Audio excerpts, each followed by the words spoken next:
Hello everyone welcome you all to my new mini blog. तो आज हूँ सावित्री व्रत। तो जेहेतु मु केउंझर रे अच्छी बीएड वर्कशॉप पाई तो आज ये केउंझर रे मु सावित्री व्रत करी। सकाल सकाल रेडी ही मार मोर आ मोर कुनी बेबीर बाहरी आसलु केउंझर रे थिबा जगन्नाथ मंदिर को। आउ हॉस्टल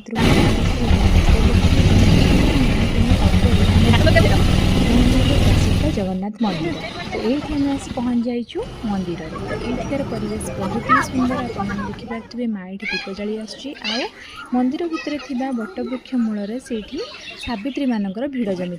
एते भिड़ भितर जाकि सावित्री व्रत करके आसवा बहुत ही कष्टकर था। फिर भी आम कम सारीदेलु आउ मंदिर चारिपटे टिके बुली आसलु। जेहेतु मंदिर भितर फोटो वीडियो एलाउ नाथिला तो भितर मु किछि वीडियो करि पारिनी। मंदिर बेढ़ार दृश्य एमिति ही थिला। जगन्नाथ मंदिर चारिपटे जो छोट छोट मंदिर गुड़ा था सेगुड़ी भी बहुत सुंदर थिला। एक्चुअली फेरला बेले किछि अरुण आइसक्रीम जो छोट छोट आइसक्रीम था नहीं आसली आ दही भी आनी।